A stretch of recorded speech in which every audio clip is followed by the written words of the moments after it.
두 번째 시간을 시작하도록 하겠습니다. 제가 쉬는 시간에 굉장히 좋은 질문을 두 가지를 받았는데요.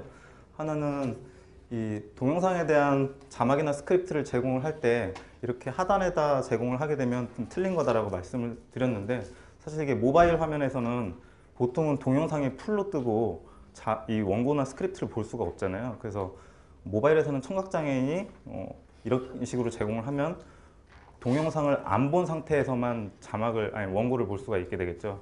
그래서 모바일에서는 이렇게 내려서 제공을 할 수밖에 없는 상황이 됩니다. 그래서 모바일에서는 이렇게 제공하는 게 허용이 돼요. 그리고 가능하다면 모바일에서는, 그러니까 가장 좋은 방법은 실시간으로 동기화된 자막을 제공하는 게 가장 좋은 방법이죠. 그렇게 되면 모바일에서 이 동영상이 풀로 떴을 때 자막을 보면서 내용을 이해할 수 있으니까 가장 좋은데, 자막이 여의치 않다면 모바일에서는 이렇게 하단에 대본을 제공을 해도 됩니다. 그리고 또 한 가지 질문은,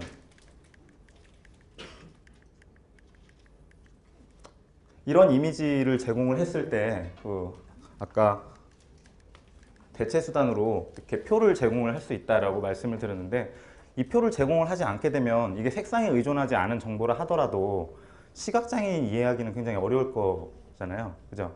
이거를 대체 텍스트를 여기다가, 이 이미지에다가 대체 텍스트를 하나하나씩 풀어서 설명을 할 수는 있겠지만 아마 굉장히 이해하기 어려울 겁니다. 그래서 이런 그래프 이미지를 제공을 할 때는 어쩔 수 없이 이런 식으로 표를 제공을 해서 대체 정보를 제공을 하는 것이 바람직합니다. 그래서 그래프가 나오면 표도 같이 제공을 하는 것이 좋습니다. 물론 꼭 그래야 되는 건 아닌데, 대체 Alt 속성을 써도 되는데 Alt 속성을 제공을 하게 되면 불편할 수 있으니 이런 방법이 권장이 됩니다. 좋은 질문 주셔서 고맙습니다. 자, 다음은 네 번째, 형태와 소리에 구애받지 않고 인식할 수 있도록 구현한다라는 내용인데요. 일단은 형태입니다. 예를 들어서 우측에 있는 동그란 버튼을 누르시오, 이렇게 하면 시각이 없는 사람들은 이해하기 어려운 정보거든요. 예. 시각에 의존해서 설명을 하는 거잖아요. 그래서 예를 들어서 하단 버튼이라고 설명하고 싶으면 그 하단 버튼이 뭔지 구체적으로 회원가입 버튼을 누르세요, 이런 식으로 설명을 해야 된다는 얘기죠. 가입하려면 우측의 초록색 큰 버튼을 누르시오. 우측, 시각적 맥락의 정보죠. 초록색, 이것도 시각이죠. 큰 버튼, 이것도 시각이죠. 형태, 방향, 이런 것에 의존해서 설명을 하고 있어요. 그래서 틀린 거고요. 가입하려면 회원 가입하기 버튼을 누르세요. 이런 식으로 설명을 해야 된다는 거죠. 정답은 여러분들이 채워 넣으시면 되겠습니다. 다음은 소리인데요. 소리만으로 구성된 정보를 제공하면 청각장애인이 이해하기 힘들겠죠. 그래서 예를 들어서 퀴즈를 웹에서 낸다. 그래서 문제를 맞추면 딩동댕 하고 소리가 나오고, 틀리면 땡 하고 소리가 난다. 소리만 제공을 한다. 그러면 틀린 거죠. 청각장애인은 알 수가 없는 거죠. 그래서 이런 음성으로 정보를 제공을 할 때는 화면에서 청각장애인도 시각적으로 인식할 수 있게 이런 맥락의 정보를 같이 제공을 하면 되겠습니다. 다음은 다섯 번째 지침인데요. 문자와 배경색의 명도 대비는 4.5대 1 이상이어야 한다. 이 4.5대 1이라는 것은 W3C에서 정한 어떤 알고리즘으로 21대 1까지 21단계 대비 기준을 자기네들이 자체적으로 만들어 놓고, 이 앞에 있는 게 이제 글자색에 대한 수치고 이 뒤에 있는 게 배경색에 대한 수치인데, 1이면 흰색이고 21이면 검정색이에요. 그래서 글자색은 어느 정도 이상 진해야 한다, 그런 내용입니다. 쉽게 풀면. 근데 이거는 사람이 눈으로 봐서는 일단 판단하기 힘들기 때문에 도구의 도움을 받을 수밖에 없습니다. 우리가 이걸 판단을 하거나 디자인을 하려면. 그리고 글꼴의 크기와도 관련이 있어요. 지금 이 5.1에 대한 체크리스트는 본문에 쓰인 23픽셀 이하라고 설명을 하고 있는데요. 일단 이 문자색과 배경색이 대비가 뚜렷하지 않으면, 예를 들어서 배경색도 흰색인데 글자색도 흰색이면 당연히 못 알아보겠죠. 그러니까 그런 거를 막으려는 지침이에요. 근데 그리고 예를 들어서 배경색이 흰색이면 글자색은 767676 좀 진한 회색이거든요. 이상이어야 한다. 이거를 외우실 필요는 없고 우리가 색상 컨트라스트 체커라고 하는 그런 도구들을 쓰면 되니까. 그리고 글자 크기가 왜 관련이 있냐면 명도 대비가 좀 더 떨어져도 글자가 크면 알아보기가 쉬워져요. 그래서 23픽셀 이하에는 이 기준을 적용하고 23픽셀보다 큰 문자는 좀 더 완화된 기준을 적용할 수가 있습니다. 예를 들면 뭐 3대1 이 정도로. 그래서 볼드 처리된 19픽셀이나 또는 그냥 볼드 안 처리된 24픽셀 글꼴은 별도의 3대1이라는 규칙을 적용을 하는데 이건 뒤에 또 있습니다. 예를 들면 지금 보시는 화면은 제가 여러 명도 대비를 각자 다 다르게 하고 글자 크기는 한 가지군요. 해서 이렇게 제공을 한 건데 이 아래쪽은 흐려서 좀 더 알아보기 힘들죠. 이런 경우에는 그 약시 시각장애인, 그러니까 시각장애인이 다 전맹은 아니거든요. 약시인 사람들이 이런 것들을 알아보기 힘들고요. 노안 또는 백내장 그런 사람들이 이런 글씨들을 알아보기 힘듭니다. 보통 우리가 이런 것들을 이런 연한 회색의 글씨들을 뭐 사이트 푸터, 주소, 그리고 사이트 로고 밑에 그 장식적인 그런 문자 있잖아요. SK 플래닛이라고 하면 그 SK가 뭔지 약어를 막 풀어 쓰는 거죠. 그런 걸 회색으로 연하게 막 쓰기를 즐겨 하잖아요. 그런 것들은 허용이 돼요. 그러니까 장식적인 문자이거나 모든 페이지에 반복해서 들어가는 그런 푸터, 그런 경우에는 이 평가에서 제외합니다. 그러니까 지금 얘가 체크하는 것은 웹페이지의 본문 영역이에요. 항상 바뀌는 부분, 본문 영역만 평가한다고 생각을 하시면 됩니다. 그래서 얘는 알아보기 힘든 문자고, 그러니까 4.5대 1이 안 되는 거예요. 얘는 4.5대 1 이상이 되는 그런 명도 대비입니다. 그리고 이 명도 대비를 체크할 수 있는 검사 도구는 여기 URL 따라가 보시면 있어요. 그냥 웹에서 배경색상 찍어서 집어넣고 정경 글꼴색 찍어서 집어넣으면 몇 대 몇인지 나와요. 예. 그걸로 체크를 하시면 되겠습니다. 그리고 만약에 오후 실습 수업을 들으신다면 요거 직접 실습해 보실 기회가 있으십니다.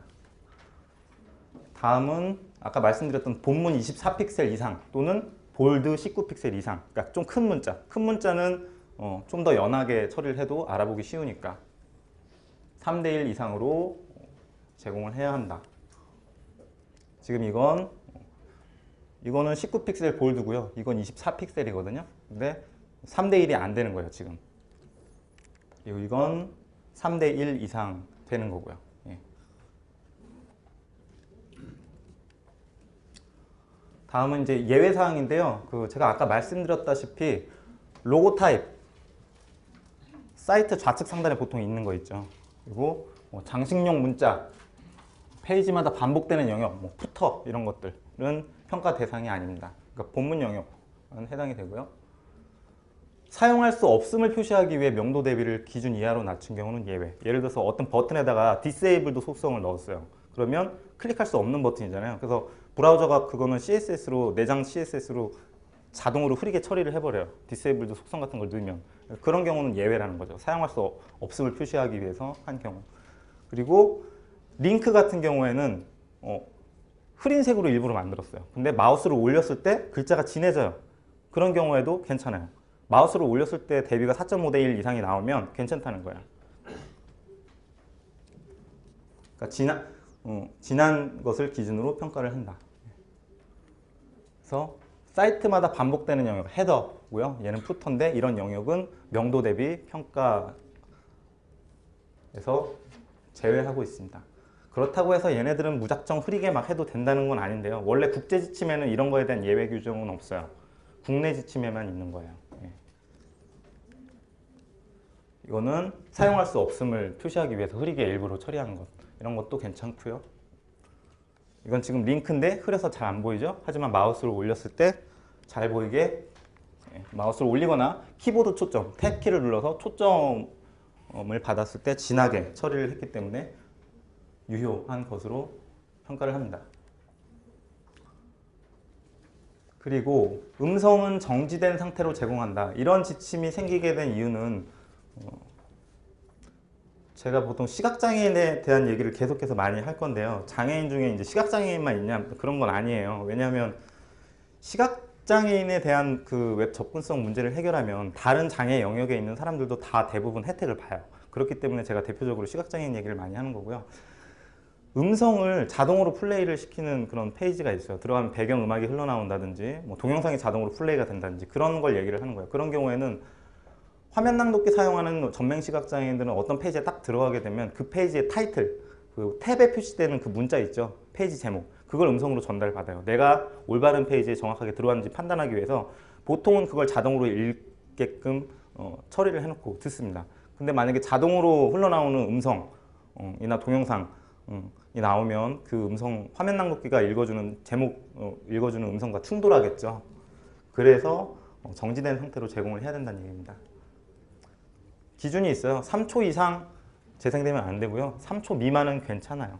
예전에 뭐 지금은 안 그러겠지만 그 한 게임 사이트 가보면 예전에는 사이트 딱 들어가면 한 게임 하면서 자동으로 음성이 나오고 그랬었거든요. 그런 시절이 있었어요. 근데 그 정도는 3초 미만이니까 괜찮다는 거죠.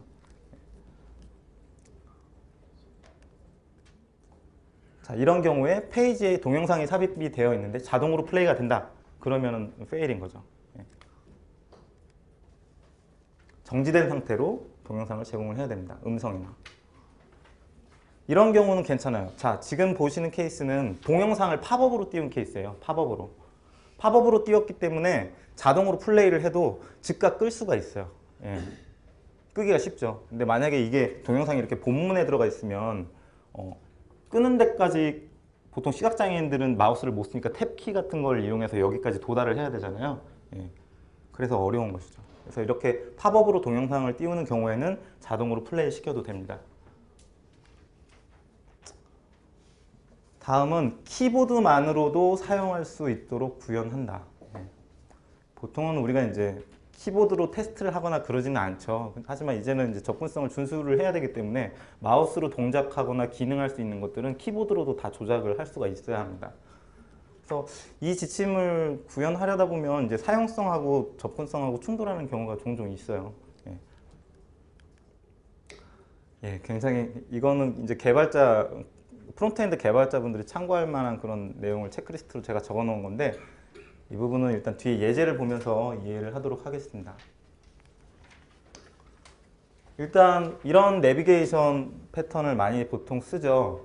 큰 메뉴에 마우스를 올리면 서브 메뉴가 펼쳐지는 거예요. 그죠? 키보드는 어떻게 탐색을 하면 될까요? 키보드 초점이 여기 들어가면 서브 메뉴가 펼쳐지도록 하면 됩니다. 예. 그러면 키보드 탭키 접근 순서는 SK 플래닛으로 갔다가 SK 플래닛 속에 이 서브 메뉴를 다 탐색하게 되어 있어요. 그리고 나서 여기로 옮겨가죠. 만약에 키보드로 탐색을 하는데 플래닛 탐색하고 서브 메뉴를 탐색하지 않고 바로 여기 서비스로 넘어간다. 그러면 그건 접근성 오류고 차별이에요. 왜냐면 키보드 사용자는 서브 메뉴를 탐색할 수 없는 거잖아요.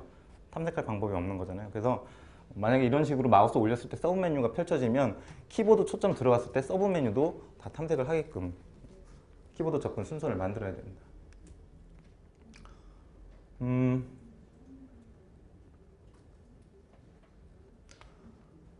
지금 이 케이스는 뭐가 잘못된 걸까요? 개발자분들은 알 수도 있을 것 같은데 온 마우스 오버라는 이벤트 핸들러를 썼어요. 근데 이 이벤트 핸들러는 마우스에만 해당이 돼요. 그래서 마우스 올렸을 때만 서브 메뉴가 열리는 동작을 지금 넣어 놓은 거예요. 키보드 사용자는 이 A링크에 포커스가 들어갔을 때 아무 일도 일어나지 않아요. 예.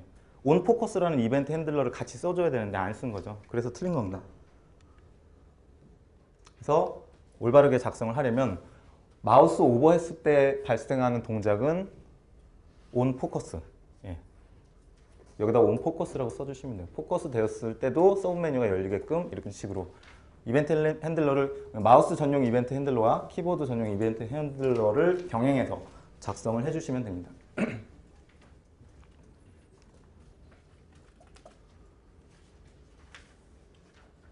그리고 이건 CSS와 관련된 내용인데요. 보통 CSS에서 뭐 마우스 올리면 글자색 진해지고 이런 것들 많이 하잖아요. 네? 키보드 초점을 받았을 때도 동일하게 이렇게 구현이 되어야 한다는 거죠.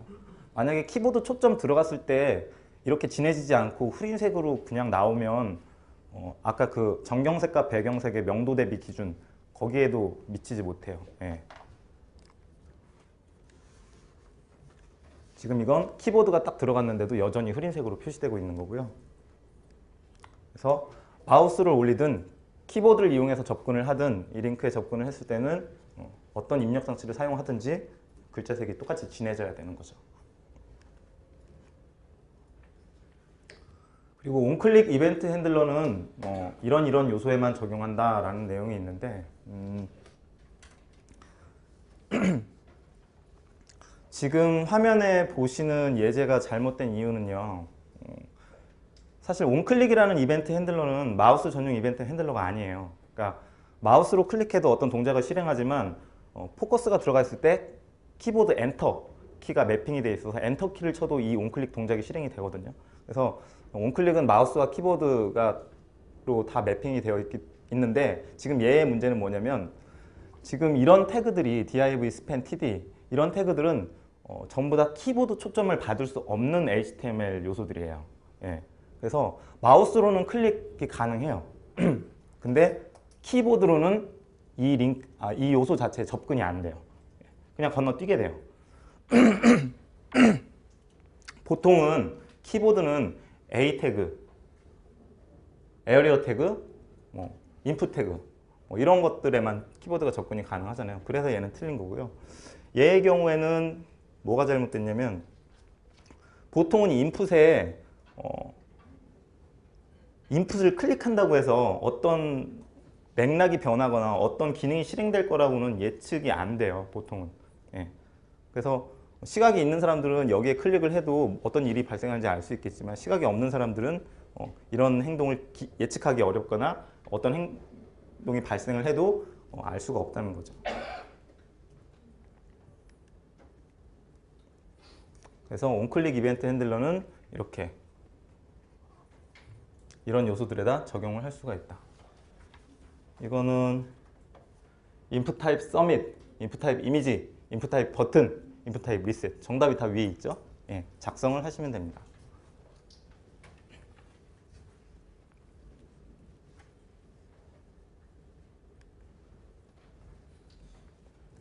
그리고 제가 아까 이렇게 키보드 초점을 받을 수 없는 요소에는 온클릭 이벤트 핸들러를 쓰면 안 된다라고 말씀을 드렸어요. 근데 어쩔 수 없이 불가피하게 쓸 수밖에 없는 상황이 생길 수도 있어요. 예.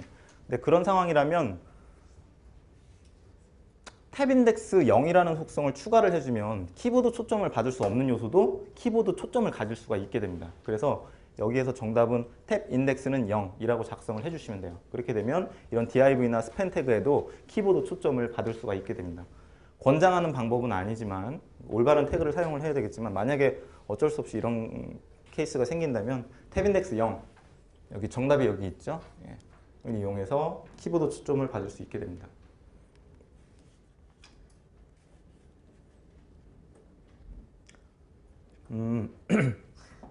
이 예제는 무엇이 잘못되었냐 하면요. 제가 아까 온클릭 이벤트 핸들러는 이제 마우스와 키보드가 다 매핑이 되어 있다고 말씀드렸잖아요. 예를 들어서 클릭했을 때 팝업이 뜨는 동작이 여기 들어가 있다고 가정을 해봅시다. 근데 키보드 전용 이벤트 핸들러를 병행해서 작성을 했어요. 키를 누르면 팝업이 떠요. 근데 온키 다운은 모든 키와 매핑이 다 돼 있어요. 그러니까 탭 키를 눌러도 팝업이 뜨는 거예요. 탭. 사용자가 A 태그에 탭 키를 눌러서 초점을 집어넣는 경우는 물론 이 링크를 클릭하기 위함일 수도 있겠지만 건너뛰기 위해서 그냥 탭 키로 건너뛰고자 할 수도 있어요. 근데 건너뛰고자 하는데 만약에 탭 키를 눌러서 팝업이 뜨면 그건 동작의 오류인 거잖아요. 그래서 잘못된 거예요. 그래서 온클릭 이벤트 핸들러만 제공을 해도 여기서 만약에 팝업을 띄우고자 하는 사람은 여기서 엔터를 칠 거예요. 그러면 팝업을 띄울 수가 있기 때문에 키보드 전용 이벤트 핸들러는 온클릭과 함께 사용하면 안 된다. 뭐 이런 내용입니다.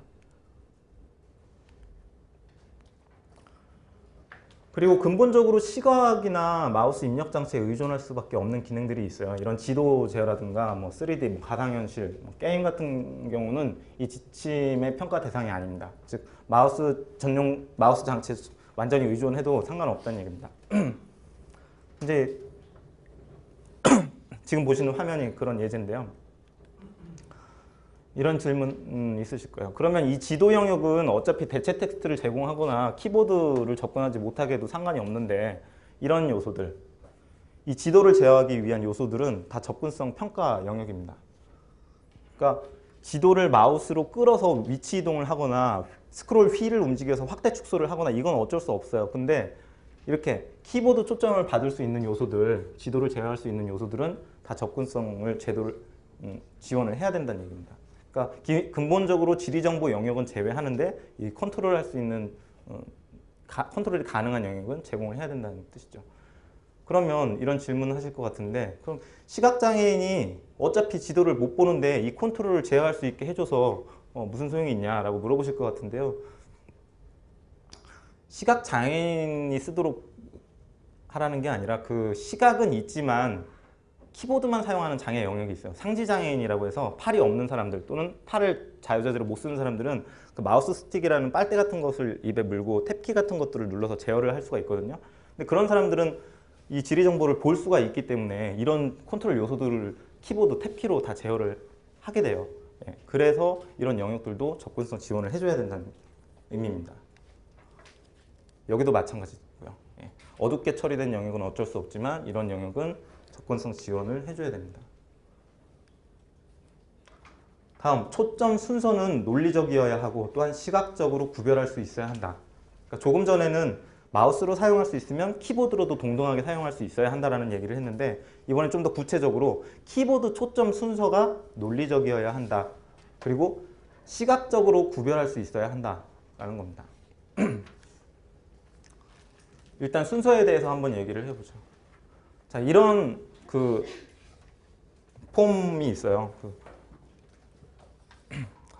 여러분들이 생각하실 때 키보드 접근 순서는 어떻게 되어야 한다고 나름대로 머릿속에 생각이 있으실 거예요. 그죠? 아이디 입력하고 비밀번호 입력하고 그 다음에 로그인 버튼을 누르겠죠. 만약에 초점 순서가 아이디 입력하고 로그인 버튼으로 갔다가 비밀번호 인풋으로 들어온다면 어떻게 될까요? 논리적이지 않은 거죠. 그런 경우가 논리적이지 않은 순서입니다. 그래서 이런 식으로 키보드 접근 순서가 배치가 되면 틀린 거고 이런 식으로 되어야 한다라는 거죠. 근데 어떻게 하면 이렇게 되느냐? 이런 배치를 구현하기 위해서 테이블 태그를 쓰면 이렇게 돼요.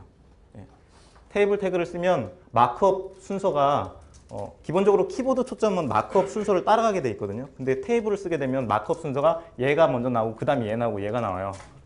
마크업에서. 그래서 키보드 초점 순서가 잘못된 것이죠. 그래서 원래 표는 화면 배치를 위해서 쓰면 안 된다고 그 W3C의 스펙에도 명시가 되어 있습니다. 옛날에 많이 그렇게 썼는데 지금은 그런 케이스가 별로 많지는 않죠. 그리고 키보드 초점 표시는 시각적으로 구별할 수 있도록 구현해야 한다. 여러분들 이제 탭키로 접근할 수 있는 요소들이 링크, 인풋 이런 것들은 이제 탭키로 접근할 수가 있는데 접근하게 되면 그 인디케이터 같은 실선이나 점선 같은 것들이 표시가 될 거예요. 링크, I에서는 그걸 점선으로 표시하고 다른 브라우저는 실선으로 표시를 하는데 그런 것들을 의미를 하는 거예요. 그러니까 이거는 특별히 아무 일도 하지 않아도 준수할 수 있게 돼요. 보통 운영체제나 브라우저가 기본적으로 다 지원을 하는 기능이기 때문에 그걸 해치지만 않으면 돼요. 근데 해치는 경우가 종종 있어요. 지금 이거는 키보드 포커스가 들어갔는데도 아무 표시를 안 해주고 있는 거고 얘는 이런 식으로 표시를 해주고 있는 건데 이런 가이드라인이 왜 필요할까요? 어차피 시각장애인들은 여기 인풋 들어가면 음성으로 다 낭독해 주잖아요. 굳이 포커스가 화면에 보일 필요가 있을까요? 아까 말했다시피 상지장애인, 팔을 쓸 수 없는 상지장애인은 초점을 봐야 되기 때문에 내가 지금 어디 있는지 알아야 되기 때문에 이걸 표시를 해줘야 된다는 겁니다.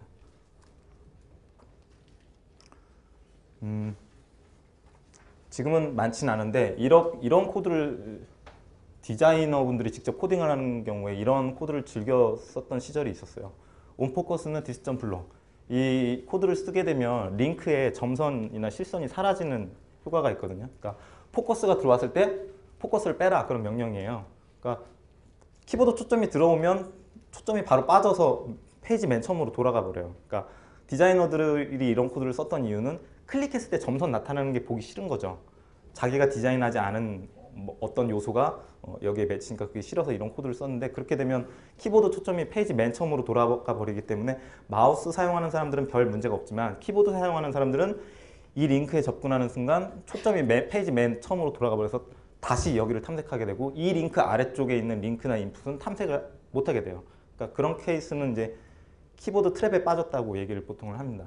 그래서 그러니까 이 코드는 문제가 두 가지예요. 초점이 시각적으로 보이지 않는 것도 문제고 논리적인 키보드 접근 순서를 해치게 되는 문제도 있어요. 그래서 두 가지 분야에서 다 오류가 됩니다. 그리고 이것은 이제 CSS로 그 점선이나 실선을 가리는 방법인데요. 아웃라인이라는 속성이 있고 그걸 논으로 처리를 하게 되면 기본적으로 브라우저가 제공하는 그런 점선, 실선 같은 것들을 다 보이지 않게 만듭니다. 이런 것도 오류입니다. 다음은 자동으로 갱신되는 페이지는 응답시간 조절 기능을 제공한다. 페이지가 자동으로 리디어렉션 되는 케이스를 말을 하는 거예요. 그래서 페이지 리디어렉션은 두 가지 케이스가 있죠. 하나는 클라이언트에서 리디어렉션 시키는 거, 자바스크립트를 쓰거나 메타 태그를 쓰거나 그런 식으로 리디어렉션 시키는 경우가 있고, 또 하나는 서버 측에서 아예 클라이언트에 내려보내기 전에 서버에서 미리 페이지를 바꿔치기 하는 경우, 그건 괜찮아요. 그러니까 서버에서 리디렉션 하는 건 괜찮은데 클라이언트 측 언어로 자바스크립트나 메타 태그로 리디렉션을 하게 되는 건 문제가 있습니다. 왜냐하면 예제를 보면서 이해를 하도록 하겠습니다. 지금 이 페이지는 과거 얼마 전까지만 해도 제가 다니던 회사에서 제공하던 화면인데요. 그래도 보호 차원에서 제가 모자이크 처리도 하고 그랬습니다. 그래서 모르시겠죠? 그 포털에서 쇼핑 서비스를 제공을 하는데 어떤 제품을 클릭을 하게 되면 그 포털이 아닌 그 쇼핑몰 페이지, 독립 쇼핑몰 페이지로 넘어가요. 넘어가는 과정에서 지금 이동하려고 하는 그 페이지는 우리가 제공하는 서비스가 아닙니다. 네가 물건 거래하다가 사기를 당해도 우리는 책임이 없습니다. 뭐 그런 굉장히 중요한 고지사항을 적어 놓은 거예요. 근데 이 화면이 약 0.3초에서 0.5초만 딱 보였다가 딱 그냥 넘어가 버려요. 따닥 하면서 넘어가 버려요. 그러니까 이런 문자를 빨리빨리 인식하지 못할 수 있는 그런 장애 영역에서 일단 문제가 되는데, 사실 비장애인도 문제가 되죠. 중요한 고지사항을 제대로 못 보고 넘어가니까. 그래서 한때는 제가 이 예제를 가지고 다른데 이제 접근성 강의 같은데 하면서 썼거든요. 근데 그러다가 이제 양심의 가책을 느껴서 회사에 얘기를 했어요. 내가 이런 강의를 하는데 이런 안 좋은 예제를 쓰게 돼서 좀 그러니까 고쳐줘라 라고 얘기를 했더니 결국 고쳐주셨어요. 제 마음에 들게 꼭 고치지는 않았지만 지금은 이렇게 제공하지 않습니다. 어떻게 고쳐야 되냐면 최소한 이 페이지가 20초 이상 정지된 상태로 존재해야 돼요. 20초 이상. 20초 이상 정지된 상태로 되어 있어야 되고, 20초 후에도 정지, 나는 시간이 더 필요해 하면 이렇게 정지할 수 있는 기능을 제공을 해야 돼요. 그리고 나는 이거 옛날에 봤던 거야, 그냥 넘어갈래 하면 바로 넘어갈 수 있는 링크도 같이 제공을 해야 되고요. 그러니까 정지 다음 기능을 제공을 하시면 되고, 최소한 20초는 정지할 수 있게 만들어 줘야 됩니다. 지금은 이렇게 개선을 했습니다. 여기다가 20초 후에 해당 쇼핑몰로 이동합니다 라고 친절하게 제공을 했죠. 다음은 자동 갱신 콘텐츠는 응답 시간 조절 기능을 제공한다. 조금 전에 봤던 지침은 자동으로 갱신되는 페이지에 대한 내용이었고요. 지금 이건 페이지는 이동하지 않지만 그 페이지 안에서 자동으로 롤링되거나 스크롤되거나 그런 콘텐츠를 의미하는 거예요. 스크립트로. 기본적으로 정지, 이전, 다음 기능을 제공을 해야 됩니다. 정지, 이전, 다음 버튼이 아니라 정지, 이전, 다음 기능이라고 얘기를 했어요. 그래서 이거는 보통은 이렇게 얘기를 하면 꼭 버튼으로 이 기능을 제공을 해야 된다고 오해하시는 분들도 있는데, 버튼으로 제공하지 않아도 됩니다. 일단 지금 이 케이스는 헤드라인 뉴스 같은 것들인데 이 영역도 주기적으로 자동으로 갱신이 되고 있고, 이 아래쪽에 있는 이런 실시간 검색어도 자동으로 갱신이 되고 있어요. 근데 나는 내용을 좀 더 보고 싶어서 정지를 시키거나 이전 내용을 보고 싶거나 할 수가 없는 케이스들이죠.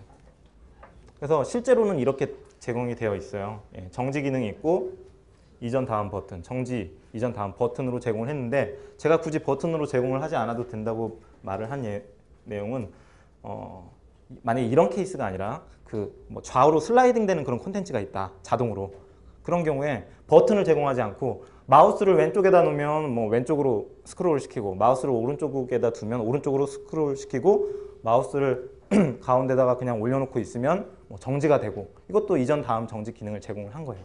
또는 키보드로도 제어할 수 있어야 돼요. 키보드로도 초점이 일단 이 영역에 딱 들어가면 자동으로 갱신이 안 되고 정지가 된다. 그럼 정지 기능 제공된 거예요. 그리고 탭키를 눌러서 다음 내용을 볼 수 있다. 그럼 다음 기능 제공이 된 거고요. Shift 탭키를 눌러서 이전 내용을 볼 수 있다. 그럼 이전 기능이 제공이 된 겁니다. 그래서 이런 식으로 버튼으로 제공을 할 수도 있지만 버튼으로 제공하지 않고 이제 마우스나 키보드로 제어할 수 있으면 됩니다. 그리고 이런 보시는 이미지와 같이 그냥 자동으로 갱신되기는 하지만 순간적으로 이런 갱신 과정을 표시하는 부가적인 콘텐츠는 평가 대상이 아닙니다. 예외입니다. 그러니까 얘는 이전 정지 다음 기능 제공할 필요 없다는 얘기예요. 다음은 초당 3에서 50회 수준으로 번쩍이는 콘텐츠를 제공하지 않는다. 우리가 사용하는 모니터의 최소 주사율이 혹시 초당 몇 회인지 아세요? 네, 맞습니다. 60Hz입니다. 정확하게 알고 계시네요. 그러니까 60Hz, 그러니까 초당 60회 정도의 깜빡임은 사람 눈으로 인지하기가 힘들어요. 예. 근데 3에서 50회 수준의 깜빡임은 사람이 눈으로 인지가 됩니다. 예, 인지가 되고 그런 빛의 깜빡임을 만났을 때 발작을 일으키는 사람들이 있어요. 그런 사람을 이제 광과민성 발작 환자라고 하는데 본인들은 잘 모릅니다. 보통 간질 경험이 있거나 초등학생인 경우에 이런 빛의 깜빡임을 보고 발작을 일으킬 확률이 있다고 해요. 그래서 만약에 이런 뭐 GIF 영상 플래시를 제공을 하게 된다면 사전에 회피할 수 있는 수단을 제공을 해줘야 됩니다. 예제를 보면서 이해를 하시죠. 갑자기 이 그림이 왜 나왔냐면요. 굉장히 유명한 일화인데 이 피카츄잖아요. 그 피카츄 만화 영화 중에서 폭발 장면이 굉장히 많죠. 예. 그런 폭발 장면을 보고 실제로 일본에서 이 영상을 시청하던 아이 635명이 동시에 광감성 발작을 일으켜서 응급실에 실려간 사례가 있습니다. 그래서 위키에도 찾아보면 있고 이 발작 동영상 찾아보면 유튜브에도 있어요. 예. 지금 이 예제는 제가 PDF로 넣었더니 GIF가 정지된 상태로 보이는데 제가 지금 원래는 깜빡거리는 GIF 이미지를 넣어놨거든요. 근데 아마 보고 있으면 미치실 거예요. 되게 막 반짝반짝거리는데 한 초당 20회 정도의 깜빡임이 아마 발작을 일으키기 가장 좋은 깜빡임이라고 합니다. 그래서 넣어놨는데 정지된 상태로 혹시 여러분들이 또 발작을 일으키시면 안 되니까. 그래서 이런 콘텐츠를 만약 제공한다면 이런 경고를 굳이 이런 형식이 아니어도 상관은 없어요. 페이지라도 상관은 없는데 발작을 일으키는 콘텐츠가 포함되어 있으니까 초등학생이거나 간질 경험이 있는 사람은 권장하지 않아요. 계속 하시겠습니까? 확인 취소 이런 식으로 제공을 해서 피해갈 수 있도록 하면 됩니다. 근데 대부분 이런 케이스로 걸리는 경우는 뭐 거의 없죠. 다음은 반복 콘텐츠를 건너뛸 수 있는 링크를 제공해야 한다라는 겁니다. 반복 콘텐츠. 반복 콘텐츠란 뭘까요? 반복 콘텐츠는 모든 웹사이트의 상단에 보면 글로벌 내비게이션 그리고 뭐 좌측에 보면 로컬 내비게이션 링크들 모든 사이트에서 페이지마다 반복되잖아요. 이런 것들을 얘기를 하는 거예요. 근데 왜 건너뛸 수 있어야 하냐면요. 키보드만 사용하는 이제 장애인들은 본문 영역에 도달하기까지 그런 GMB에 있는 링크, 뭐 LMB에 있는 그런 링크들을 탭키를 눌러서 다 건너뛰어야 되잖아요. 굉장히 불편하겠죠. 그러니까 접근이 불가능한 것은 아닌데 불가능하다고 볼 정도로 불편함을 야기시키는 거기 때문에 페이지마다 그런 반복되는 링크를 건너뛸 수 있도록 메뉴 건너뛰기 링크라는 것을 제공을 해야 됩니다. 하지만 실제로 이런 메뉴 건너뛰기 링크를 제공하는 것을 보신 적은 아마 없으실 거예요. 여러분들은 장애가 보통 팔들 다 있으시죠? 시각도 있으시고. 근데 요즘에 이제 잘 만들어진 사이트에 가서 탭키를 눌러보면 이런 식으로 뜹니다. 지금 이거는 SK 실제로 그룹사 홈페이지인데 탭키 누르면 이렇게 메뉴 건너뛰기라는 링크가 뜹니다. 이거를 만약에 숨겨놓지 않고 화면에 그냥 노출을 해놓게 되면 비장애인들은 오히려 더 혼란스럽게 되죠. 메뉴 건너뛰기 링크가 뭐야? 메뉴를 왜 건너뛰어? 건너뛰면 다른 페이지로 가나? 막 머릿속에서 5만 가지 생각이 들 거예요. 그래서 이제 비장애인을 위해서는 숨겨놓는 게 좋아요. 숨겨놓고 키보드가 접근을 하면, 그러니까 키보드를 사용하는 사람들은 보통은 장애인이라고 가정을 하는 거죠. 그래서 키보드 포커스가 저 링크에 맺히면 화면에 보이도록 구현을 할 수가 있습니다. 그래서 그렇게 구현을 하면 되고요. 이렇게 제공을 하라고 했더니 이 지침을 잘못 이해한 사람들은 이렇게 하는 경우가 있어요.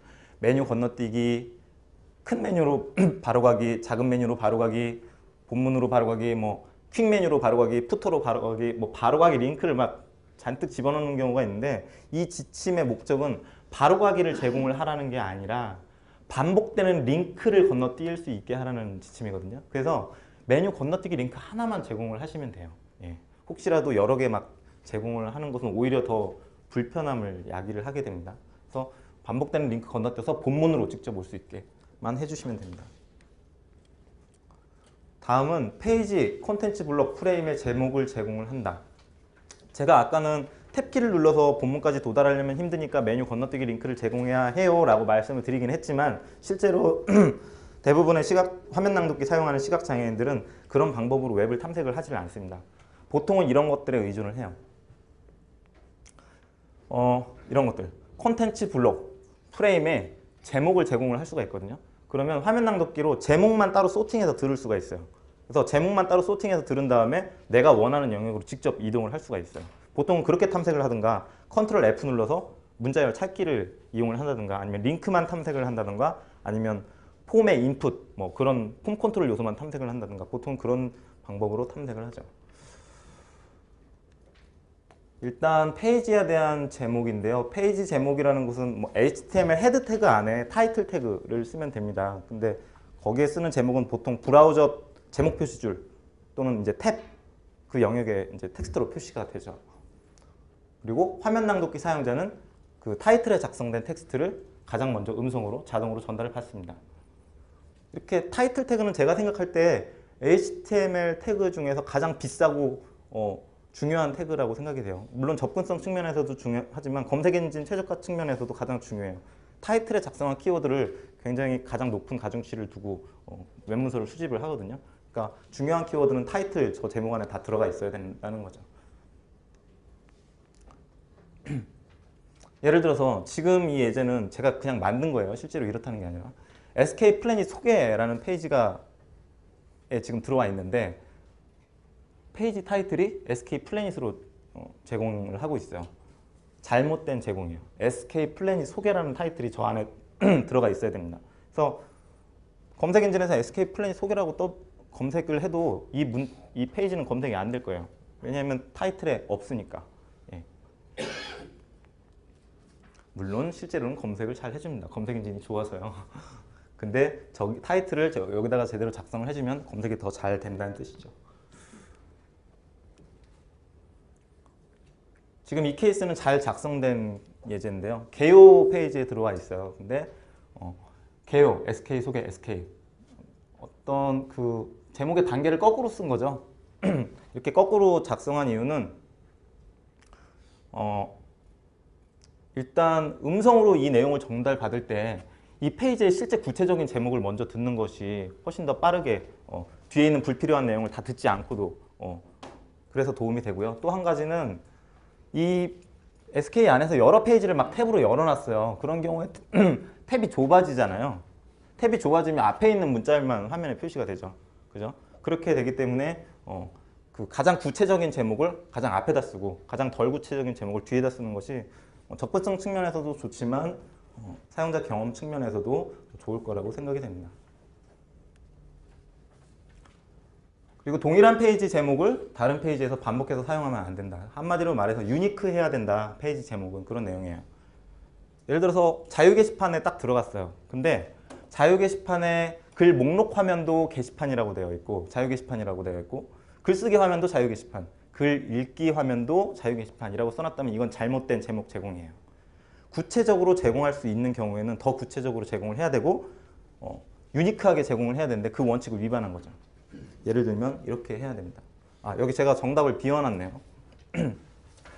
만약에 게시판 글 목록이라면 자유 게시판 글 목록, 자유 게시판 글쓰기, 그리고 자유 게시판의 어떤 글 본문 읽기 페이지라면 자유 게시판 글 읽기가 아니라 이때는 그 게시물의 제목을 여기 넣어줘야 돼요. 예를 들어서 뭐 정찬명은 잘생겼다라는 그 게시물이 있다고 쳐요. 실제로 그런 게시물들이 있어요. 예. 있는데 그런 내용을 게시물의 제목을 여기다 써줘야 된다는 거죠. 예. 본문의 제목. 그래야 검색 엔진에서 크롤링도 잘해가고 시각장애인도 본문 내용이 뭔지 타이틀로 먼저 인지가 되니까 훨씬 좋은 거죠. 이렇게 작성하면 모든 페이지에 유니크한 제목을 다 작성할 수 있는 거죠. 그러니까 구체적으로 작성해야 한다. 유니크하게. 그것만 기억하시면 됩니다. 그리고 의미 없는 특수 문자를 반복하면 안 된다. 그 타이틀에 제목 표시글에 좀 이렇게 장식적인 문자를 쓰는 경우가 있는데 사실 이렇게 제공하는 거가 접근성을 크게 해치거나 그런다고 보기는 사실 어려워요. 하지만 이렇게 제공을 하게 되면 불필요한 문자를 읽어야 되기 때문에 방해가 됩니다. 그래서 제공하지 않습니다. 꼭 필요한 내용만 이렇게 제공을 하시면 됩니다. 다음은 컨텐츠 블록인데요. 그 HTML 태그 중에는 H1부터 H6이라는 태그가 있어요. 그래서 이 H는 헤딩을 의미하거든요. 그래서 예를 들어서 뭐 공지사항 최근 게시물 블럭이 있다. 그럼 그 블럭에다가 공지사항 최근 게시물이라고 제목을 제공을 해주는 거죠. 헤딩 태그를 이용해서요. 그렇게 되면 화면 낭독기를 사용하는 사람들은 시각이 없으니까 음성으로 이 헤딩만 먼저 다 읽어요. 다 듣고 나서 내가 원하는 헤딩으로 직접 이동을 할 수가 있는 것이죠. 지금 보시는 화면은 제가 이제 브라우저에서 개발자 도구라는 것을 이용해서 어떤 태그로 작성이 되어 있는지 검사를 해보는 장면인데요. 사이트 로고는 H1, 로컬 내비게이션에 있는 상단의 제목은 H2, 본문에 있는 제목은 뭐 H3 이런 식으로 제공을 했어요. 바람직하게 잘 작성이 된 케이스입니다. 그리고 SK그룹사 홈페이지도 가봤더니 본문부터 H3, 4, 5 이런 식으로 단계적으로 큰 제목부터 작은 제목까지 순차적으로 제공을 잘 하고 있습니다. 그리고 헤딩이 없는 콘텐츠도 있어요. 물론 시각이 있는 사람들은 누구나 제목을 제공하지 않아도 이것이 헤드라인 영역이구나 라는 걸 알 수가 있죠. 맥락을 파악할 수가 있죠. 근데 시각이 없는 사람들은 이게 어떤 맥락인지 파악이 잘 안 되는 거죠. 이런 경우에는 숨은 제목을 제공을 할 수가 있어요. 지금 이 헤드라인 뉴스라는 제목은 실제로 화면에 보이진 않지만 마크업에 숨겨놓고 제공을 한 케이스입니다. 그래서 개발자 도구를 이용해서 보이도록 제가 지금 만들어 놓고 본 거예요. 이렇게 제공을 하게 되면 시각이 없는 사람들은 화면 낭독기가 헤드라인 뉴스라고 먼저 읽어주고 이 내용을 읽게 되겠죠. 그렇게 되면 이게 정확하게 여기 있는 내용들은 헤드라인 뉴스구나 알 수 있게 되는 것이죠. 그리고 이런 숨은 텍스트, 숨은 대체 텍스트, 숨은 헤딩 이런 것들을 제공을 할 때 CSS로 이런 방식으로 제공을 하면 안 된다는 겁니다. 이 네 가지 속성 중에 하나라도 쓰이면 대체 텍스트를 제공하지 않은 거나 마찬가지가 돼요. 그래서 뭐 예를 들면 이렇게 제공을 할 수가 있겠죠. 일단 면적을 갖게 만들어주고 넘치는 영역은 보이지 않게 하면 화면에서는 보이지 않습니다.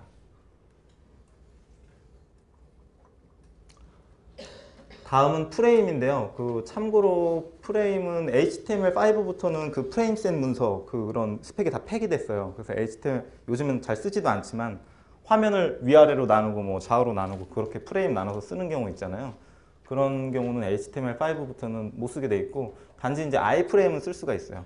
아이프레임, 이너 프레임이라고 해서 페이지 본문에다가 조그맣게 구멍 뚫어가지고 다른 페이지 불러올 수 있는 그런 기능인데 그런 것들은 허용이 되고 그런 아이프레임에다가 타이틀 속성을 이용해서 제목을 제공을 할 수가 있습니다. 그리고 내용이 없는 빈 프레임에도 빈 프레임이라고 제공을 해야 돼요. 예제를 보면서 이해를 하시죠. 지금 보시는 화면은 실제로 SK그룹사에서 공시 자료를 외부에 있는 페이지 콘텐츠를 아이프레임으로 불러오고 있는 장면인데요. 이렇게 제공했다면 틀린 겁니다. 아이프레임 태그를 이용해서 src 이 페이지를 불러왔는데 타이틀로 제목을 설명하지 않았어요. 그러면 시각장애인들은 기본적으로 아이프레임이 있네? 이 안에 무슨 내용이 들어있지? 예측을 할 수 없게 돼요. 내가 원하는 정보인지 아닌지를 들어가 봐야만 알 수 있게 되는 것이죠. 그래서 이 프레임 안에 들어가기 전에 여기서 미리 알 수 있게 제공을 해주라는 겁니다. 이렇게요. 타이틀 속성을 이용해서 공시, 정보 이런 식으로 제목을 제공할 수가 있습니다. 그리고 내용이 없는 빈 프레임 같은 것들을 요즘에는 안 쓰는데 예전에는 AJAX 같은 것들을 쓰기 전에는 그 서버하고 뭔가 데이터를 주고받기 위해서 이런 빈 프레임을 쓰는 경우가 있었어요. 이런 빈 프레임을 쓰고 화면에 안 보이게 만들어놔요. 그래 놓고 서버랑 데이터를 주고받고 이 프레임을 이용해서 그렇게 한 케이스가 있었는데, 이런 경우에도 여기다가 타이틀로 내용 없음, 빈 프레임 이런 정보를 제공을 해줘야 됩니다. 제공하지 않으면 화면 낭독기 사용자들은 프레임에 내용이 있는 것으로 오인하고 들어가서 탐색해 보려고 시도해요. 하지만 들어가 보면 막상 내용은 없죠. 이런 경우에는 타이틀로 빈 프레임 또는 내용 없음이라고 쓰거나, 또는 CSS를 이용해서 디스플레이 넌, 아예 화면에서 감춰버리고 화면 낭독기도 접근하지 못하게 디스플레이 넌 처리를 하는 거죠. 이렇게 하거나, 또는 iframe 히든이라는 속성이 HTML5에 추가가 됐어요. 그래서 HTML이나 XHTML에서는 히든이라는 속성을 쓸 수 없지만 HTML5에는 히든이라는 속성을 쓰게 되면 디스플레이 논, 화면에서 아예 감춰버리는 그런 효과가 있습니다.